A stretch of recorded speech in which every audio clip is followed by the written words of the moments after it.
सर्वप्रथम माता कामाख्या के चरणों में प्रणाम। सभी दर्शकों को हाथ जोड़कर प्रणाम। वृश्चिक राशि वाले मेरे मित्रों को हाथ जोड़कर प्रणाम। स्वागत है आप सभी का आज का कार्यक्रम में। आज का कार्यक्रम माता कामाख्या के चरणों में। तो प्रेम से कमेंट में जय माता कामाख्या अवश्य लिखें और इस शुभ मुहूर्त पर चैनल को जो सब्सक्राइब नहीं किए हैं या इस परिवार में माता कामाख्या के परिवार में जो नए लोग जुड़े हैं वह प्रेम से रेड कलर का जो बटन है सब्सक्राइब वाला उसे दबाकर चैनल को सब्सक्राइब अवश्य कर लें मेरे मित्रों, ताकि माता कामाख्या के आशीर्वाद आपको प्राप्त हो सके। तो मित्रों, आज का कार्यक्रम बहुत ही खास है। आपसे मेरा नम्र निवेदन है, यह कार्यक्रम को आप पूरा अवश्य देखकर ही जाइएगा। तो मित्रों, एक बार प्रेम से बोलिए जय माता कामाख्या की जय हो, श्री बांके बिहारी लाल की जय हो, श्री राधा वल्लभ सरकार की जय हो, श्री संत समाज की जय हो, श्री वसंत समाज की जय हो, श्री माता पिता की जय हो, श्री राधा रानी की जय हो। जय जय श्री राधे। तो मित्रों, आइए आज जानते हैं आपके जीवन काल में कौन कौन सी समस्याएं चल रही है और इन सभी समस्याओं का समाधान क्या है। आज इनके बारे में हम स्पष्ट आपको बता रहे हैं। और आज का कार्यक्रम कोई साधारण कार्यक्रम नहीं है मित्रों। अगर आप इस कार्यक्रम को ध्यान से सुनते हैं और पूरा कार्यक्रम को देखते हैं तो आपके जीवन की सभी नकारात्मक चीज़ें, सभी परेशानियां बाहर चली जाएगी और आपके जीवन खुशियों से भर जाएगी। क्योंकि मेरे मित्रों, माता कामाख्या के नाम ही काफ़ी है। अगर आप दिल से माता रानी को पुकारते हैं तो आपका जीवन स्वर्ग से भी सुंदर हो जाएगा। मित्रों, यह आपका एक बुरा समय चल रहा है। आप बहुत परेशान रहते हैं। लोगों द्वारा बहुत ही दिलासा देते हैं कि वृश्चिक राशि वाले मेरे मित्रों का आज करोड़ों की लॉटरी लगने वाली है, करोड़ों की संपत्ति हाथ लगने वाली है। 50 लाख रुपए भगवान महादेव या कोई शक्ति का नाम देकर कहते हैं कि 50 लाख की संपत्ति, 50 लाख का बैग भरा हुआ आपको मिलेगा। लेकिन मित्रों, आपके कुंडली में बहुत बातें शुभ भी लिखी हुई है, लेकिन ग्रह गोचर की स्थितियां आपके जीवन काल में सही है। ग्रह गोचर की स्थितियां आपके जीवन काल में बहुत हद तक सही है। भगवान सूर्यदेव भी आपको बहुत साथ देते हैं, शनिदेव महाराज भी आपको साथ देते हैं, राहु केतु सभी हमेशा आपके पक्ष में रहते हैं।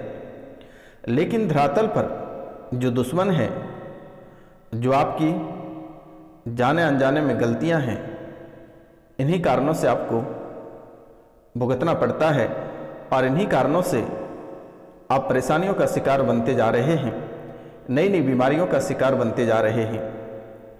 मित्रों, आप में सबसे बुरी आदत एक है कि आप जो भी कमाते हो आप डींगे मार देते हो। अपने बड़प्पन के कारण से आप लोगों के पास उछाल मारते हो कि हमारे पास इतने धन दौलत संपत्ति है, मैं ये खरीद लूँगा, वो खरीद लूँगा। जिसके कारण से मेरे मित्रों, शायद आपको पता है या नहीं है, लेकिन आपको नज़र बहुत आसानी से लग जाता है। आप जैसे ही थोड़ी सी तरक्कियाँ करते हैं, जैसे ही अपने रास्ते पे आगे बढ़ते हैं, जैसे ही आपके जीवन में खुशियाँ आती हैं, आपके दुश्मन, आपके आसपास के लोग जल के राख हो जाते हैं, जिसके कारण से आपके ऊपर नज़र गड़ाने लगता है और नज़र दोष बन जाता है। और उसके कारण से धीरे धीरे आपके जीवन में परेशानियां बढ़ने लगती हैं। जो भी काम आप करने के लिए आगे बढ़ते हैं वहाँ पर असफल रह जाते हो या किसी न किसी कारणवश से वहाँ आपको ठोकर लग जाती है, एक नई परेशानियाँ खड़ी हो जाती है। तो मित्रों, इसलिए आपसे मेरा निवेदन है कि आप जो भी कार्य करेंगे आप पहले अपने मन में रखेंगे, चाहे वह आपके व्यापार से संबंधित हों, आपके पारिवारिक जीवन से संबंधित हों, या परिवार के बीच में जो खुशियां हैं उनसे संबंधित हों, या प्रतियोगिता परीक्षा से संबंधित हों, या रुपया पैसा से संबंधित हों। आज के समय में मेरे मित्रों, आपके जीवन में ऐसी कई सारी परेशानियां हैं और परेशानियों ने ऐसा कोई कसर नहीं छोड़ा होगा जिससे कि आप परेशान नहीं हुए। हर क्षेत्र में आपको परेशानियों का सामना करना पड़ता है, बिना लड़े आपको कुछ भी हासिल नहीं होता है। अगर जो प्रतियोगिता परीक्षा की तैयारी कर रहे हैं, अगर वह व्यक्ति तुक्का भी मारते हैं तो उनके तुक्का भी गलत हो जाता है। आप कहीं किस्मत आजमाते हैं, वहाँ भी फेल हो जाते हो, आपको ऐसा लगता है कि आपकी किस्मत फूट गई है। इस प्रकार के कई सारी समस्याएं हैं। घर में प्रतिदिन नई नई परेशानियां प्रवेश कर रही है। एक परेशानियां बाहर नहीं निकल पाती है, तब तक दूसरी परेशानियां घर के अंदर प्रवेश कर जाती है। मित्रों, आपके शरीर में नई नई बीमारियां प्रवेश कर रही है, नई नई बीमारियां प्रवेश कर रही है। और अगर देखा जाए तो यह परेशानी बहुत गंभीर तरीका से आपको सता रहा है, बहुत गंभीर तरीका से आपको सता रहा है। और यह एक ऐसी बीमारी है जो कि डॉक्टर के पकड़ से बाहर है। यह बीमारी डॉक्टर के पकड़ से बाहर है। डॉक्टर बीमारी का पता नहीं लगा पा रहा है। धीरे धीरे कोमा में जाने की स्थितियां बन रही है। आपकी याददाश्त धीरे धीरे कम होती जा रही है। आप लोगों को धीरे धीरे पहचानने से इनकार करते चले जा रहे हो। आप कोई भी चीज़ याद नहीं रख पाते हो, किसी भी व्यक्ति को आप पहचान नहीं पाते हो। आपकी याददाश्त धीरे धीरे जीरो लेवल का होता चला जा रहा है। शरीर से जीवन काफ़ी बाहर आ गया है।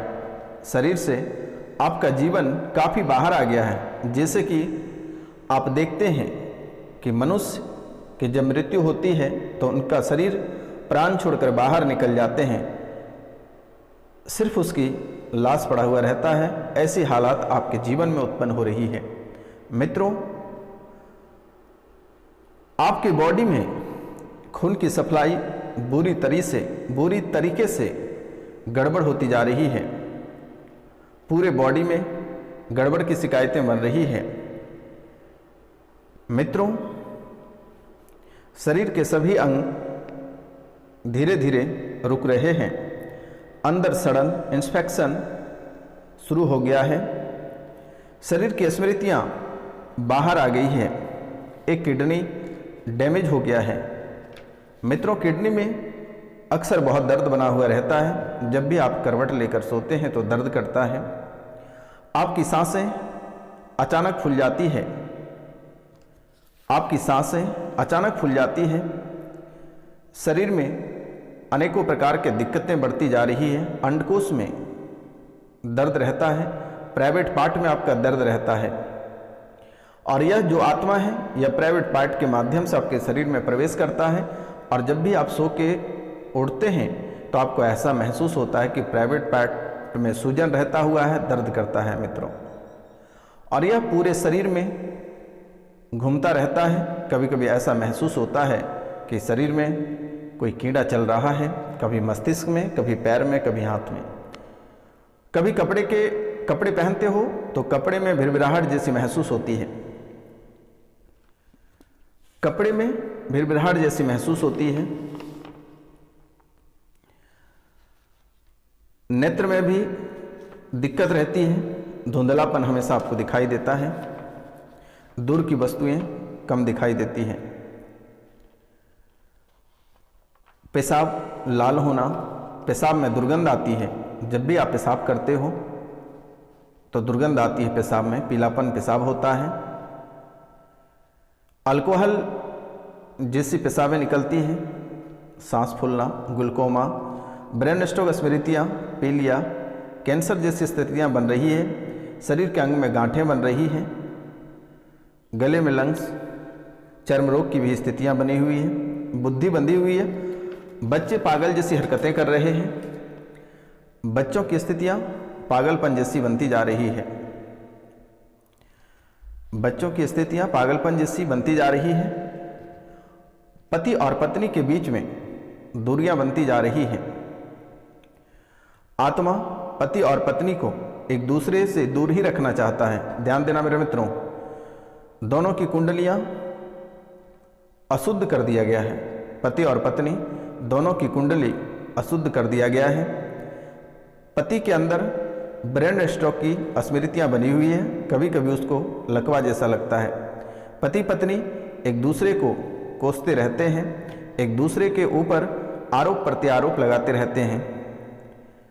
मित्रों, आप दोनों में से कोई ऐसा नहीं चाहते हैं, लेकिन यह दैत्य जो आत्मा है आपके अंदर, जो दुश्मनों ने आपके ऊपर लगा रखा है, इसने आपको मजबूर कर देता है ऐसा करने पे। ऐसा करने पे आपको मजबूर कर देता है। कभी कभी ऐसी स्थितियां बन जाती हैं कि आपको कहता है कि तुमको साथ लेकर चले जाएंगे, तुमको मेरे साथ चलना पड़ेगा, तुमको हम मारने आए हैं, ले जाने आए हैं। यह शक्तियाँ ऐसी ऐसी बातें बोलता है। सपने में आपके मरे हुए पूर्वज दिखाई देते हैं। पूर्वज दिखना, आपके कुल देवी देवता, आपके पितृ आपसे नाराज हैं, जिसके कारण से आपके पितृ दिखते हैं, आपके पूर्वज दिखते हैं। मित्रों, यह शक्ति इतनी गंदी शक्ति है कि आपकी आर्थिक, शारीरिक और मानसिक, पारिवारिक सभी क्षेत्रों में आपको बहुत ही बड़ा नुकसान कर दिया है। यह इतनी भयानक शक्ति है कि आप दोनों पति पत्नी को हमेशा ही दूर करने का कोशिश किया है। पति जब भी पत्नी को देखता है तो उसके मन में पत्नी के प्रति किसी भी प्रकार का फीलिंग नहीं जगता है। पत्नी हमेशा उसको बुढ़ी दिखता है, बुढ़ी दिखता है। दूसरे औरत में मन भाग गया है, दूसरे से फंस गया है। इन बातों को भी लेकर परेशान रहते हो। कभी कभी पत्नी के मन में ऐसा हो जाता है कि पति के प्रति कभी अभिरुचि रहता ही नहीं है, पति को देखना नहीं चाहता है। दोनों के बीच में दुश्मन से भी बढ़कर नफरतें फैला हुआ है। एकता होने की संभावना ही नहीं दिख रही है। मित्रों, प्रेत जब देखता है, स्त्री को जब प्रेत देखता है तो उसको बहुत ही सुंदर लगता है, और वह प्रेत नहीं चाहता है कि कभी आप दोनों के बीच में नज़दीकियाँ बढ़े। वह प्रेत हमेशा, दैत्य हमेशा आपको, दोनों पति पत्नी को दूर ही रखता है। कभी कभी ऐसा महसूस होता है कि आपके खाट पे या आपके बेड पर, आपके पलंग पे, या आप जहाँ सोते हैं उस स्थान पर वह आकर बैठ जाता है। लेकिन जो घर में जवान बच्चे बच्चियां हैं, वह प्रेत को उस पर भी नज़र रहता है। तो इनसे आप थोड़ी सी सावधान रहें तो बेहतर होगा मेरे मित्रों। पतिदेव जब आपको देखते हो तो उनको ऐसा लगता है कि आप उनके योग्य हैं ही नहीं, आपके प्रति किसी भी प्रकार की अभिरुचि उसमें नहीं है। और जब भी पत्नी अपने पति को देखते हैं तो उनके प्रति कभी अभिरुचि दिखाई नहीं देती है। लेकिन मित्रों, आपको घबराना नहीं है, आपको घबराना नहीं है। दिए गए नंबर पे आप नाम, गोत्र, स्थान लिखकर मैसेज करें, कॉल करें, व्हाट्सअप करें। मेरे द्वारा तुरंत ही इसे ठीक कर दी जाएगी। आपको घबराने की आवश्यकता नहीं है, परेशान होने की आवश्यकता नहीं है। मित्रों, आपको लगभग 7-8 साल से इसने परेशान कर रखा है। आपकी व्यापार को ध्वस्त कर दिया, आपके रोजी रोटी को खत्म कर दिया। आपका जिससे घर चलता है, जहाँ से रुपया पैसा आता है, उस चीज़ को खत्म कर दिया।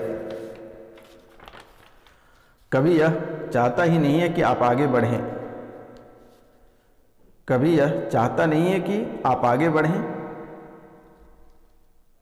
मित्रों, शरीर में भी अनेकों प्रकार के कष्ट दे रहे हैं। महिलाओं को यह प्रेत बच्चेदानी में कष्ट दे रहा है। जब भी आप डॉक्टर को दिखाने जा रहे हैं तो डॉक्टर कहते हैं कि बच्चेदानी को काट कर हटाना पड़ेगा, बच्चे का योग नहीं बन रहा है। कहते हैं डॉक्टर कि कभी माँ नहीं बन पाओगे, कई सारी समस्याएं डॉक्टर बता देते हैं।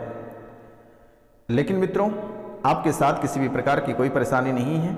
जो प्रेत बाधा जो दुश्मनों ने करा रखा है, इसका प्रभाव है। जो आज आप परिवारों से टूटे हुए हैं, गृहस्थ जीवन से टूटे हुए हैं, प्रेम प्रसंग से टूटे हुए हैं, आपके जो गड़े दुश्मन हैं वह भी इस समय खड़ा हो जा रहा है। दुश्मन भी आपके सामने खड़े हैं।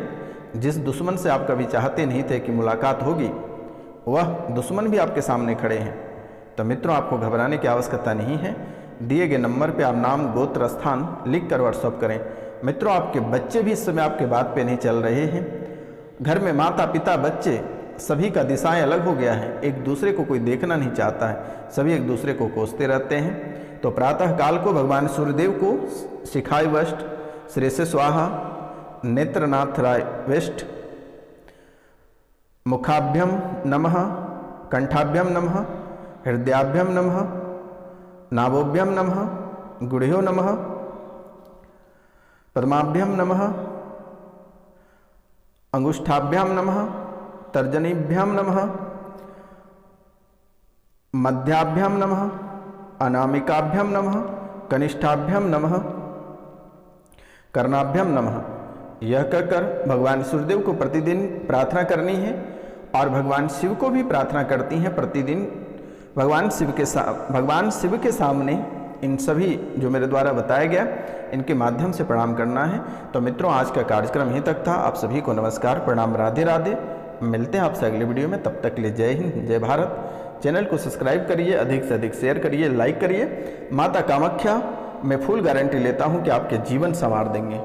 मित्रों नमस्कार।